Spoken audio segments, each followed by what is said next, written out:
ठीक है सर। भारत का यूपी है, पश्चिमी तट। ये टॉपिक है।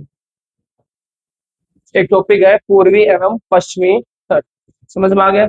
मैंने आपको एक ना टॉपिक कराया था, भारत की चारों तरफ की संरचनाएं, जिसको बोलते थे भारत की भौगोलिक विस्तार। मैंने उसमें आपको एक कंसेप्ट चेंज करवाया था, वो आप ध्यान से देख लो, तो दोबारा से सभी बच्चे ध्यान से देख लेना। ये वाला नीचे वाला हिस्सा भारत का प्रायद्वीप पठार कहलाता है। सबने पढ़ रखा होगा इस बात के बारे में। प्रायद्वीप पठार क्यों कहलाता है? क्योंकि तीनों तरफ क्या है? पानी है। इसको बोलते हैं प्रायद्वीप पठार। और इस प्रायद्वीप पठार की उत्तरी सीमा का निर्धारण करती है एक पर्वतमाला, जिस पर्वतमाला का नाम बता रहा हूँ, सतपुड़ा रेंज। सतपुड़ा पर्वत श्रृंखला किसका निर्माण करती है? प्रायद्वीप पठार की उत्तरी सीमा का निर्धारण करती है। इससे ऊपर सतपुड़ा के ऊपर हमारा प्रायद्वीप पठार काउंट नहीं होगा। ये क्वेश्चन आपके दिमाग में होना चाहिए। मैं दोबारा फिर बोल रहा हूँ। प्रायद्वीप पठार की उत्तरी सीमा का निर्धारण कौन सी पर्वतमाला करती है? सतपुड़ा पर्वतमाला करती है। इसके बारे में मैं कल पढ़ा चुका था, आपने देखा भी होगा। ये तीन पर्वत श्रृंखलाओं का हिस्सा है। पहला नाम क्या था? राजकिल्ली। दूसरा नाम क्या था? महादेव। और तीसरा नाम क्या था? और इस सतपुड़ा पर्वत की सबसे ऊंची चोटी कौन सी बताई थी? धूपगढ़।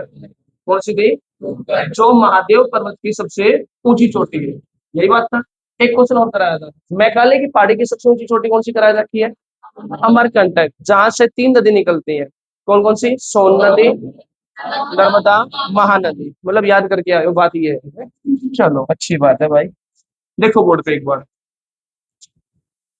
यहां से और यहां तक का, यानी कि एक क्षेत्र लिख रहा हूं, गुजरात से लेकर और कौन से उड़ीसा तक का, जो तट सीमा की लंबाई होती थी, वो हमारे बुकों में और हमारे पेपरों में या तो 6100 किलोमीटर लिखा मिलता था, या फिर लिखा था 6200 किलोमीटर। दोनों वैलिड थे ऑप्शन के अकॉर्डिंग। दोनों इकट्ठे कभी नहीं आए थे। दोनों इकट्ठे कभी नहीं आते थे। अब बिना पूछा है बेटा। पॉइंट यहाँ से है, पूर्वी तट के से पश्चिमी तट का जो एरिया था, ये वाली बात कर रहा हूँ मैं, यहाँ से इस वाले पॉइंट की बात कर रहा हूँ, तट वाले क्षेत्र की। ये तट वाला क्षेत्र था 6100 किलोमीटर या कौन सा? 6200 किलोमीटर। हमारा वैलिड ये ज्यादा बेस्ट होता था ऑप्शन के अकॉर्डिंग। अब ये रेखा बदल दी गई है। अब ये काउंट नहीं होते, आपको मैंने बता चुका हूँ। इसमें किसको मिला दिया जाए? इसमें द्वीप मिला दिया जाए भारत के। क्या मिला दिया जाए? द्वीप। यानी कि क्वेश्चन बन जाएगा, तट प्लस द्वीप, इनको मिलाकर भारत की तटीय सीमा की लंबाई चेंज हो चुकी है। वो कितनी हो चुकी है? करवा के गया था भाई, ऐसे तो मत करो। आपको ये मैं क्वेश्चन पहले बता चुका हूं कि भारत के तटीय सीमा की लंबाई को ज्योग्राफिकल रूप से चेंज कर दिया गया है। पहले हमारा पॉइंट, अगर इन दोनों की लंबाई इकट्ठी काउंट करनी होती ना, पहले पहले का मतलब है कुछ टाइम से पहले, तो लंबाई होती थी 7516.6 किलोमीटर। ये वैलिड होता ना। एचएसएससी ने इसको एक आपके एक क्वेश्चन में पूछा है, एचएसएससी पूछ चुकी है इस क्वेश्चन को, पीवाई की क्वेश्चन है ये वाला। ये भारत की तटीय सीमा की लंबाई द्वीपों से, तट समझते होगे कौन से होते हैं तट? ये वाला हिस्सा और ये वाला हिस्सा। इसकी जो लंबाई होती थी वो कितनी होती थी? 7516.6 किलोमीटर। इसमें से क्या काउंट कर हटा दिया? द्वीप हटा दो तो कितनी लंबाई बच जाती थी? 6100 या 6200 किलोमीटर बच जाती थी। लेकिन अब ऐसा नहीं है। अब क्यों नहीं ऐसा? क्योंकि ज्योग्राफिकल चेंज होगा तो कुछ ना कुछ तो बातें चेंज करनी पड़ेंगी हमें भी। और आज हो चुका है 11,098.81 किलोमीटर हो चुका है। ये क्वेश्चन मैं आपको बताया था, फिर आप गलत कर रहे हो। आज के टाइम में अगर क्वेश्चन ये पूछे ना, भारत की तट प्लस द्वीप की लंबाई कितनी है, तो आपको क्या आंसर बोलना है? बोलो। 11,098.81 किलोमीटर। पहले क्या बोल सकते थे? 7516.6 किलोमीटर। समझ में आया क्वेश्चन? अब पॉइंट क्या आता है, आज का जो चैप्टर है वो यही है, पूर्वी तट और पश्चिमी तट पढ़ाना है मुझे। मोस्टली नदियां, ध्यान से सुनना, हमेशा ऊंचे क्षेत्र से नीचे क्षेत्र की तरफ बहती हैं। ये तो नॉर्मल सी बात है। अगर पानी कहीं ऊंचाई से पड़ेगा तो कहां जाएगा? जहां पे ढलान होगा। भारत का ये वाला हिस्सा, भारत का ये वाला हिस्सा ऊंचा है, ऊंचाई पे है। और लगभग कितना? इससे डबल, लगभग इससे डबल। ये है 615 मीटर ऊंचा, तो इससे लगभग डबल है, 1200 के आसपास। मीटर में काउंट होती है ऊंचाई, ये मीटर में लिख लेना, मीटर में काउंट होगी। तो एक बात बताओ, अगर कोई नदी यहाँ पे होगी तो क्या इस साइड गिरेगी या इस साइड जाके बह के गिरेगी? नॉर्मल सी बात है। इस वजह से बोलते हैं प्रायद्वीप पठार की मोस्टली नदियां सारी की सारी कहां से बहती हैं? पश्चिम से पूर्व बहती। ये आपका दिमाग में सेट, कभी भी ज्योग्राफी को रटना नहीं होता भाई। ज्योग्राफिकल एक कंसेप्ट होता है, उसको दिमाग में रखा करो। नदी हमेशा पश्चिम से पूर्व ही क्यों बह रही है? उसका रीजन क्या था? रीजन कुछ नहीं है, सिर्फ एक रीजन है। ज्योग्राफी में एचएसएससी ने इस क्वेश्चन भी पूछा था आपके पेपर में कि एक क्वेश्चन दे रखा था, इनमें से कौन सा सही है कौन सा गलत है, ऑप्शन छांटना था। तो क्वेश्चन एक ऑप्शन था कि भारत का पूर्वी तट क्या पश्चिमी तट से नीचा है? नहीं भाई, सॉरी गलत बोल दिया मैंने। यहाँ पे भारत का जो पूर्वी तट है क्या पश्चिमी तट से ऊंचाई पे है? नहीं, उल्टा है। भारत का पश्चिमी तट की ऊंचाई पूर्वी तट से लगभग क्या है? 2 गुना है। समझ में आ गया क्वेश्चन? इस क्वेश्चन को लिख लीजिए, दोबारा से लिखवा दो क्वेश्चन। जिन्होंने नहीं लिखा रखा था इस क्वेश्चन को दोबारा लिखो। भारत की वर्तमान में भारत की वर्तमान में तट प्लस द्वीप को मिलाकर, तटीय क्षेत्र प्लस द्वीप को मिलाकर, भारत की वर्तमान में तटीय क्षेत्र प्लस द्वीप को मिलाकर लंबाई कितनी है? तटीय क्षेत्र प्लस द्वीप को मिलाकर लंबाई कितनी है? आंसर लिख लीजिए, 11,098.81 किलोमीटर। 11,098.81 किलोमीटर। साथ में लिख दो 2026 के अकॉर्डिंग, क्योंकि 2026 में डाटा आया है ये। साथ में लिख दीजिए 2026 के अनुसार। समझ में आया है? कोई डाउट? आगे स्टार्ट कर रहा हूं, आगे देखिए पूरी। इसको दोबारा बना रहा हूं मैं एक बार, यहां से यहाँ तक नहीं, ब्लैक ही लेना पड़ेगा कलर, कासिम चेंज करवाएगा। यहां से यहां तक मैं दोबारा हिंट दे रहा हूं आपको, ये दोबारा पॉइंट करा रहा हूं। इस पॉइंट से इस पॉइंट पे जो लगने वाले राज्य हैं उनकी संख्या कितनी होगी? बताओगे? तटीय सीमा से लगने वाले राज्य कितने हैं जो तट सीमा पे लगते हैं? स्टेट कितने हैं?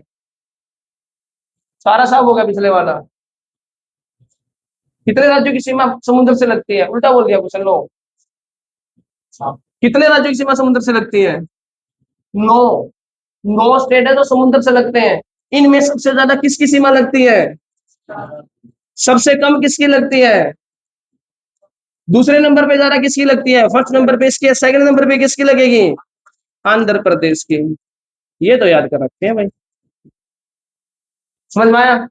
नहीं समझ में आ रहा है इसको छोड़ दो, एक क्वेश्चन को याद करो, वहां पे याद हो जाएगा। इसके लिए 9 राज्यों की एक ट्रिक होती है, के जी जी का एटीएम यूपी में है। ये इसकी ट्रिक है, ये मैंने करवाई थी। जिन्होंने नहीं कर रखी वो लिख लो दोबारा से। भारत के तटीय सीमा पे लगने वाले राज्य 9 है। भारत की तटीय सीमा पर लगने वाले राज्यों की संख्या 9 है। नाम लिखोगे, अरे नाम लिख, ट्रिक लिख दो पहले ये वाली, के जी का एटीएम यूपी में है। कैसे? केरल, कर्नाटक, गुजरात, गोवा, आंध्र प्रदेश, तमिलनाडु, महाराष्ट्र। यहाँ पे क्या बन जाएगा? यू से उड़ीसा बनाओगे आप, बस ये थोड़ा ध्यान दे लेना। यहाँ पे ओ से उड़ीसा बनना चाहिए था, लेकिन आप यू से क्या बनाओगे? उड़ीसा। और पी से बन जाएगा पश्चिमी बंगाल। ये भारत के वे 9 स्टेट हैं जो समुद्र से लगते हैं। भारत के कितने राज्यों की सीमा समुद्र से लगती है? तो भारत के 9 राज्यों की सीमा समुद्र से लगती है। और अब मैं वही टॉपिक जो मैंने आते ही स्टार्ट किया था, पूर्वी तट और पश्चिमी तट की डेफिनेशन, वो स्टार्ट कर रहा हूँ। समझ में आ गई बात? यहाँ पे मैं दोबारा बोल रहा हूँ, इनके नीचे 3 क्वेश्चन लिखने होते हैं, 3 ही आएंगे तो। सबसे ज्यादा लंबाई किसकी लगती है? पहले नंबर पे गुजरात की, दूसरे नंबर पे आंध्र प्रदेश की, सबसे अंत में 9वें नंबर पे किसकी लगती है? गोवा की। 2 3 ही क्वेश्चन आए आने पेपर में आने हैं। तटीय सीमा की सबसे ज्यादा लंबाई गुजरात की, दूसरे नंबर पे आंध्र प्रदेश की, तीसरे पे लास्ट कम सबसे कम किसकी लगती है? गोवा। बाई लक आज तक ऐसा हुआ नहीं है कि लंबाई पूछे आपसे, लेकिन वही कहते हैं ना, तो हमें नहीं पता, हमें पूरा डेफिनेशन पता होनी चाहिए कि करेक्ट क्या से क्या क्वेश्चन पूछ ले। गोवा की लंबाई सबसे कम है 106 किलोमीटर, गुजरात की सबसे लंबाई है 1660 किलोमीटर। अगर ये भी करना चाहते हो थोड़ा सा दिमाग में रख सकते हो। सबसे कम लंबाई किसकी लगती है? गोवा की लगती है। कितनी? 106 किलोमीटर लगती है। सिर्फ 106 किलोमीटर का तट है गोवा का। और सबसे ज्यादा किसका है? गुजरात का। वो कितना है? 1660 किलोमीटर के आसपास। ठीक है, अगला क्वेश्चन देखिए। ये डायग्राम बनाओ जो मैं बना के दे रहा हूं आपको। अच्छे से बना लेना भाई। अब बिल्कुल अच्छे से बनाना इस वर्ड को, आपके काम आएगा बनाया हुआ। और थोड़ा सा अच्छा, मतलब कि खुला वगैरह बना लेना, बड़ा बना लेना। ठीक है, इस साइड लिख दीजिए पूर्वी तट। मैं पहले यही पढ़ा रहा हूँ, पूर्वी तट। इसके बारे में लिखना। स्टार्ट करें। लिखो, पूर्वी तट की औसत ऊंचाई, पूर्वी तट की औसत ऊंचाई लगभग 615 मीटर है। लगभग 615 मीटर है। इसकी लंबाई 1300 किलोमीटर। इसकी लंबाई 1300 किलोमीटर है। इसकी लंबाई 1300 किलोमीटर। लिख दिया।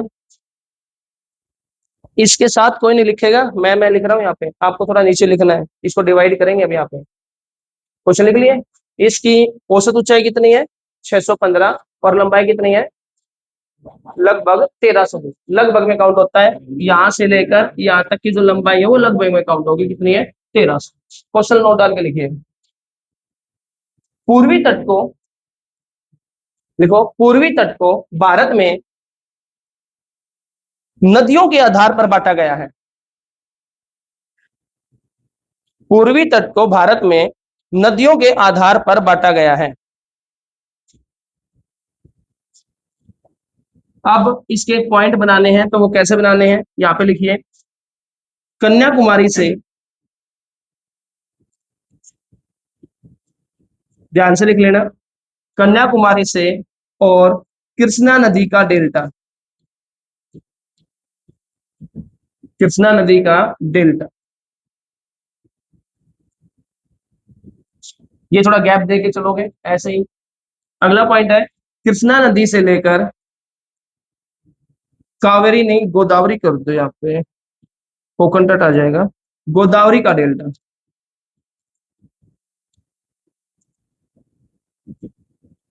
और तीसरा पॉइंट बन जाएगा, इसको साफ कर देता हूं, गोदावरी से लेकर,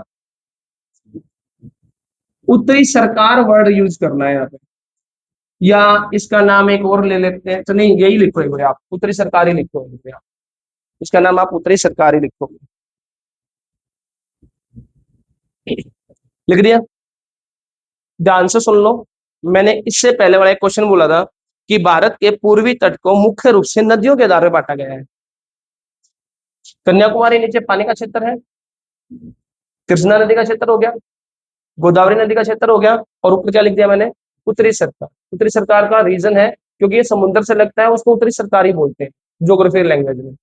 इन दोनों के बीच का जो एरिया है, ये वाला जो एरिया है, वो किस नाम से जाना जाता है? बताओगे? इन दोनों के बीच का एरिया किस नाम से जाना जाता है, और इन दोनों के बीच का एरिया किस नाम से जाना जाता है? गोदावरी से उत्तरी सरकार बोल दो, या उत्तरी सरकार से गोदावरी तक का एरिया बोल दीजिए। इसको बोलते हैं उत्कल तट। क्या बोलते हैं इसको? उत्कल तट। आपके पेपर में ऐसे क्वेश्चन पूछेगा ये जो मैं अब बोल रहा हूँ। उत्कल तट किस नदी से, किस क्षेत्र से किस क्षेत्र तक का एरिया है? उत्कल तट है गोदावरी से लेकर उत्तरी सरकार तक का एरिया, जो मुख्य रूप से कौन से राज्य में पड़ता है? तो लिख दीजिए उड़ीसा राज्य में पड़ता है। जो कहां पड़ता है? उड़ीसा राज्य में पड़ता है। पहला क्वेश्चन क्लियर हो गया। यहाँ पे आ जाइए। गोदावरी से कृष्णा बोल दो, या उल्टा बोल दो, कृष्णा से गोदावरी बोल दीजिए, नाम आएगा गोलकुंडा तट। गोलकुंडा तट। ये मुख्य रूप से तमिलनाडु से ऊपर पड़ता है, यानी कि आंध्र प्रदेश वाला एरिया पड़ता है, ये वाला एरिया लगभग। कौन सा पड़ता है? ये आंध्र प्रदेश वाला एरिया पड़ता है लगभग। और तीसरा पॉइंट है आपका, कृष्णा नदी से लेकर कन्याकुमारी बोल दीजिए, या फिर कन्याकुमारी से लेकर नीचे कृष्णा नदी तक का क्षेत्र। सबसे इंपॉर्टेंट यही है तीसरे वाला। क्या नाम आएगा? बोलो, क्या नाम आएगा? सबसे इंपॉर्टेंट यही है, पेपर में डायरेक्ट आ चुका है पेपर में। क्या नाम है इसका? सोचिए। ये नाम आए ना आए मैं कुछ नहीं कह सकता, तीसरा नाम बहुत हजारों बार रिपीट हुआ है। हद होगी भाई आपकी, सबकी हद होगी। कोरमंडल तक, कोरमंडल आसीन सारे भूल गया, पढ़ाने के बाद भी है। आपके पेपर का सबसे इंपॉर्टेंट क्वेश्चन यही है, कोरमंडल तट किसे कहा जाता है? तो लिख लेना, इस राज्य का नाम बोल रहा हूं, तमिलनाडु वाले एरिया को कहा जाता है।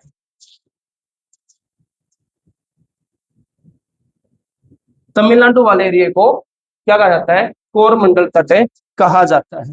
अब मुझे ये बताइए, ये बातें समझ में आएगी आपको? कर लोगे? पक्का? आपका पूर्वी तट है जो, समझ में आ गया? रिपीट कर रहा हूं, पूर्वी तट की औसत ऊंचाई कितनी बताई? बोलो। 615 मीटर। पूर्वी तट जो है उसकी लगभग लंबाई कितनी है? 1300 किलोमीटर। पूर्वी तट को मुख्य रूप से किस आधार में बांटा गया है? नदियों के आधार में बांटा गया, नदी क्षेत्र बोल सकते हो। ठीक है, तो तीन नाम कौन से हैं पूर्वी तट के? लिख तो रखे हैं भाई। पूर्वी तट के तीन नाम कौन कौन से हैं? पहला उत्कल तट, दूसरा गोलकुंडा तट, तीसरा कोरमंडल तट। 90% नहीं, 100% श्योर हूं, हमेशा क्वेश्चन पूछेगा पूर्वी तट में तमिलनाडु वाला एरिया क्या कहलाता है, या उल्टा क्वेश्चन पूछ लेगा कोरमंडल तट किस राज्य का एरिया है? तो क्या पूछेंगे? तमिलनाडु का। गोलकुंडा आंध्र प्रदेश का। और उत्कल उत्तरी सरकार का। क्लियर हो गया? पक्का? कर लोगे? क्वेश्चन लिखिए, पूर्वी तट की सबसे ऊंची चोटी, पूर्वी तट की सबसे ऊंची चोटी। अब मुझे यह बता दो कौन सी काउंट करोगे आप? एक ऑप्शन लिख रहा हूं, विशाखापट्टनम, और एक नाम लिख रहा हूं महेंद्रगिरी।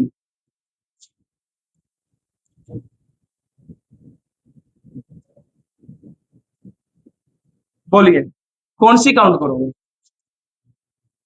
पूर्वी तट की सबसे ऊंची चोटी दो लिख दी है मैंने यहाँ पे, एक मैंने लिख दी विशाखापट्टनम, एक लिख दी मैंने यहाँ पे महेंद्रगिरी। आप कौन सी काउंट करना ज्यादा पसंद करोगे? महेंद्रगिरी या विशाखापट्टनम? क्वेश्चन लिखो यहाँ पे, विशाखापट्टनम की औसत ऊंचाई 1680 है, जबकि महेंद्रगिरी की है 1501। अब बताओ, महेंद्रगिरी की कितनी है? 1501, और विशाखापट्टनम की 1680। अब तो बता दो क्या काउंट करोगे? क्या बात है, मुझे पता था। ऊंचाई की हाइट देने के बाद आप मोस्टली किसका प्रेफरेंस करोगे? यहाँ पे विशाखापट्टनम को ज्यादा प्रेफरेंस करोगे। भूल के ही मत करना, भूल के भी मत करना। विशाखापट्टनम, विशाखापट्टनम आपको तब करना है जब ऑप्शन में क्या ना हो, ये ऑप्शन में ना हो। ठीक है, सॉरी, महेंद्रगिरी ऑप्शन में ना हो। पहली प्रेफरेंस हमें इसको ही देनी है, सेकंड प्रेफरेंस देनी है इसको। जी ऐसा क्यों? सर को आपका नाम क्या है? विपिन। बैठो बैठो बैठो। अब मुझे ये बताइए, मेरे सबसे नजदीक युद्ध वीर है या आपको पीछे वाले? नजदीक ये भाई साहब है। पूर्वी तट में जो विशाखापट्टनम चोटी है, वो मैं मान लेता हूं वो यहाँ पे है, और महेंद्रगिरी इस साइड। बेशक ये ऊंचाई ज्यादा हो, काउंट कौन सी होगी? महेंद्रगिरी काउंट। इन दोनों के बीच में जो ये वाला गैप है ना, ये कम ज्यादा है, इस वजह से महेंद्रगिरी पहले नंबर में काउंट होगी। अगर ये ऑप्शन में ना आए ना, तब लगा देना, तब मुझे कोई दिक्कत। समझ में आ गया? पूर्वी तट की सबसे ऊंची चोटी लिख लो, प्रेफरेंस के अकॉर्डिंग भी लिखो ये बातें, प्रेफरेंस के अकॉर्डिंग लिखो ये बातें। पूर्वी तट की सबसे ऊंची चोटी महेंद्रगिरी है, जिसकी ऊंचाई 1501 मीटर है। और सेकंड नंबर पे पॉइंट लिख दो, अगर महेंद्रगिरी ऑप्शन में नहीं होगी तब लगाएंगे विशाखापट्टनम, जिसकी ऊंचाई है 1680 मीटर। ऊंचाई कितनी है? 1680 मीटर। मेरी तरफ से ये वाला कंसेप्ट क्लियर हो चुका है। इस साइड आ जाइए, और इस साइड वाले में लिखिए क्या बनाना है आपको। दोबारा से पॉइंट बना रहा हूं, क्या लिखोगे? पश्चिमी तट। क्या लिखना है? पश्चिमी तट। लिखो इसके बारे में। इसकी औसत ऊंचाई लगभग 1200 के आसपास है, जबकि लंबाई 1600 से 1800 मीटर है। किलोमीटर में काउंट करना चाहिए इसको। इसकी औसत ऊंचाई लगभग कितनी है, डबल हो जाएगी, 1200 के आसपास है, जबकि इसकी जो लंबाई है वो 16 के आसपास है। 1600 किलोमीटर कर लो, 1600 से 1800 किलोमीटर भी काउंट हो जाएगी, क्योंकि आज के टाइम में बढ़ी हुई है ना, तो लगभग इसी एरिया में बढ़ा रखी है। तो 1600 आ जाए, 1600 के पास समथिंग कुछ डाटा आ जाए तो ये वैलिड होगा। लिखियो आगे। भारत का पश्चिमी तट पूर्वी लगभग 2 गुना HSS, वरना मैं लिखवाता नहीं है क्वेश्चन। HSS ने यही डेफिनेशन पूछी थी आपसे, सिंपल डेफिनेशन पूछी थी कि लिख लो भारत का पश्चिमी तट पूर्वी तट से लगभग 2 गुना ऊंचा है।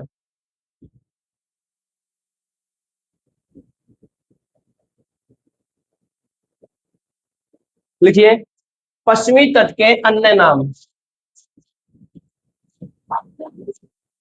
पश्चिमी तट के अजीब अन्य नाम। पहला नाम लिखोगे ब्रह्मस्कगार, उसके बाद लिखोगे सहेंद्री, उसके बाद लिखोगे मालाबार, उसके बाद लिखोगे केंद्रा। ये सभी नाम इसके कर देना। ये नाम लिख दीजिए पश्चिमी तट के अन्य नाम।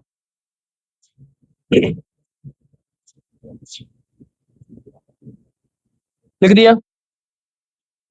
पश्चिमी तट के अन्य नाम जरूर लिखने हैं। ब्रह्मस्कगार बोलते हैं, सहेंद्री बोलते हैं, मालाबार बोलते हैं और केंद्रा तट बोलते हैं। लिखो इसके बारे में। पश्चिमी तट को पश्चिमी तट को सथलों के आधार पर विभाजित किया गया है। पश्चिमी तट को सथल के आधार पर विभाजित किया गया है।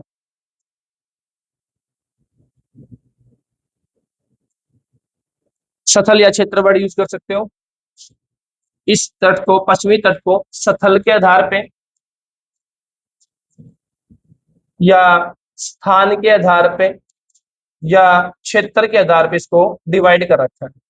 तो मैं पहला नाम लिख रहा हूं, गुजरात से गोवा।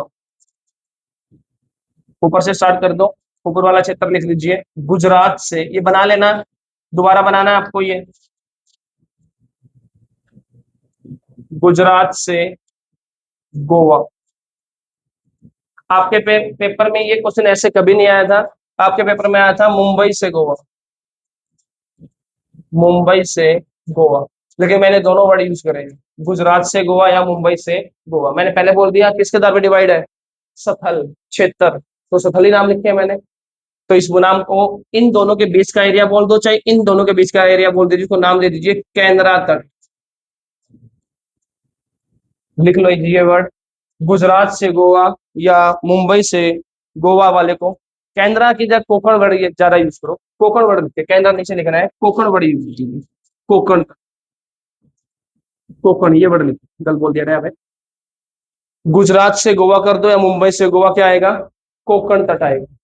उसके बाद लिखोगे गोवा से मंगलुरु। कहां पड़ता है मंगलुरु, गोवा से मंगलुरु कहां पड़ता है मंगलुरु, कर्नाटक वाला एरिया। कौन सा है, कर्नाटक वाला एरिया। गोवा से मंगलुरु करना है, कर्नाटक वैसे लिख रहा हूं, गोवा से मंगलुरु मेन काउंट होगा। इसको नाम दोगे केंद्रा तक। इसको क्या नाम दोगे आप यहाँ पे, केंद्रा तक, केंद्रा तक। मेन क्वेश्चन है आपका, जो मैं आपको बार बार फिर बता रहा हूं, ये वाला एसएससी पूछ चुकी है, ये वाला क्वेश्चन कि मुंबई से गोवा का एरिया क्या कहलाता है, कोकण। गुजरात से गोवा भी और मुंबई से गोवा भी यही कहलाएगा। गोवा से मंगलुरु देगा ऑप्शन में, कभी भी कर्नाटक वर्ड नहीं देगा, हमेशा यही वर्ड देगा, गोवा से मंगलुरु। और तीसरा लिख लीजिए मंगलुरु से तमिलनाडु।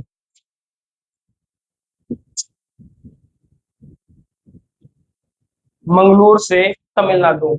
मोस्ट इंपोर्टेंट है, नाम लिख लीजिए, मालाबार तक। मालाबार तक। दोबारा बोल रहा हूं, मंगलूर से तमिलनाडु वाला एरिया क्या कहलाएगा? मालाबार तक। कल वाला क्वेश्चन बताओ जो कल मैंने आपको पढ़ाया था, आराम से बोलना नहीं है, हाथ ऊपर कीजिए। यहां से यहां तक की सबसे ऊंची चोटी कौन सी है? यानी कि क्वेश्चन पूछ लिया, पश्चिमी तट की सबसे ऊंची चोटी कौन सी है? आंसर दीजिए। पश्चिमी तट के बारे में सबसे ऊंची चोटी बतानी है। ऊंची चोटी का नाम क्या है? जो बहुत अच्छे से बता के गया था, देख बिना देखे बतानी है। कौन बताएगा अपने से? पढ़ो। अन्नाई मुड़ी सही है क्या? अन्नाई मुड़ी सही नहीं है? अन्नाई मुड़ी कौन सी पर्वतमाला का हिस्सा है? ये याद होगा। बोलिए। दो ऑप्शन दे रहा हूं, डोडा बेटा और अन्नाई मुड़ी। मैंने ऑप्शन दे दिया आपको। एक ऑप्शन दिया मैंने डोडा बेटा, और एक नाम दे दिया मैंने अन्नाई मुड़ी। अब तो बता दो। डोडा बेटा है। एक नाम ऑप्शन दे दिया मैंने डोडा बेटा, और एक ऑप्शन दे रहा हूं मैं अन्नाई मुड़ी। अन्नाई मुड़ी। अब ऑप्शन दे दो भाई। डोडा बेटा कहां पड़ता है? बोलो। केरल का है। और अन्नाई मुड़ी कहां पड़ता है? तमिलनाडु। ये कौन सी पहाड़ी की ऊंची चोटी है अन्नाई मुड़ी? नीलगिरी पर्वतमाला की। किसकी है? नीलगिरी पर्वतमाला की ऊंची चोटी है। और ये किसकी है? ये अन्नामलाई की पहाड़ी की ऊंची चोटी है। किसके ये? अन्नामलाई की पहाड़ी की ऊंची। आपके पेपर में दो क्वेश्चन सबसे खतरनाक यही आते हैं। भारत का सबसे दक्षिणतम पर्वत कौन सा है? ऑप्शन के अकॉर्डिंग क्वेश्चन अगर समझोगे तो गलत करोगे आप। आराम से पहले समझो टॉपिक में बताना क्या चाह रहा हूं। जो पूरे भारत का जो ये एरिया है, दक्षिणी एरिया, इसमें सबसे लास्ट नीचे की पहाड़ी का क्या नाम है? वो है तमिलनाडु वाली पहाड़ी, जिसका नाम है नीलगिरी पर्वतमाला। इसे भारत की सबसे दक्षिणतम पर्वतमाला कहा जाता है, जिसकी ऊंची चोटी का नाम है अन्नाई मुड़ी। ये दक्षिण भारत की सेकंड सबसे ऊंची चोटी। लेकिन भारत की सबसे दक्षिण भारत की सबसे ऊंची चोटी का क्या नाम है? अन्नाई मलाई पहाड़ी की डोडा बेटा। उल्टा नहीं बोल दिया हमने? उल्टा बोल दिया हमने। डोडा बेटा किसकी थी? नीलगिरी की। और ये किसकी थी? अन्नामलाई की। क्योंकि अन्नाई मुड़ी का नाम था, ये इसकी है और ये किसकी है? तो आपने मतलब गलत बोल दिया मुझसे पहले ही है। आपके भारत में, दक्षिण भारत में सबसे ऊंची चोटी का नाम क्या है? अन्नाई मुड़ी है दक्षिण भारत की। और यहाँ पे लिख लो एक बार, मैं भी यहाँ पे लिखते हुए कंफ्यूज कर दिया आपने बोल के। तो ये वर्ड लिख दो, इस तट की सबसे ऊंची चोटी, पश्चिमी तट की सबसे ऊंची चोटी अन्नाई मुड़ी है। पश्चिमी तट की सबसे ऊंची चोटी अन्नाई मुड़ी है। मैं दोबारा लिख देता हूँ इस पूरे वर्ड को, आपसे पूछना नहीं चाहिए मुझे, है ना। नीलगिरी पर्वतमाला भारत की सबसे दक्षिण पर्वतमाला है। कौन सी है सबसे दक्षिण पर्वतमाला? जो कहां पड़ती है? जो तमिलनाडु में पड़ती है। और इसकी सबसे ऊंची चोटी का नाम है डोडा बेटा। और अब जो वार था वो ये था अन्नाई मुलाई, अन्नाई, अन्नामलाई की पहाड़ी बोल दीजिए। अन्नामलाई इलायची की पहाड़ी इसी को बोलते हैं, कार्डेमम की पहाड़ी इसी को बोलते हैं, जो कहां पड़ती है? केरल के अंदर पड़ती है। और इसकी ऊंची चोटी का नाम है अन्नाई मुड़ी। अन्नाई मुड़ी। ये वर्ड लिखवाना था, उल्टा लिख दिया था उस टाइम पे। अन्नाई मुड़ी की ऊंची चोटी का जो हाइट है वो है 2696। 2696 मीटर ऊंची है। और अब लिख दो ये कि भारत के पूर्वी पश्चिमी तट की सबसे ऊंची चोटी इसी को कहा जाता है, केरल वाली को कहा जाता है। लेकिन सबसे भारत के दक्षिण में है कौन सी पर्वतमाला? वो ये पर्वतमाला है। ऊंची कौन सी है? वो ये ऊंची। समझ में आ गया? मेरी तरफ से पश्चिमी तट और पूर्वी तट के सभी क्वेश्चन कंप्लीट हो चुके हैं। मैं 2 मिनट के लिए रिवीजन कर रहा हूं, मैं 2 मिनट के लिए रिवीजन करवा रहा हूं, उसको रिवीजन को समझिए।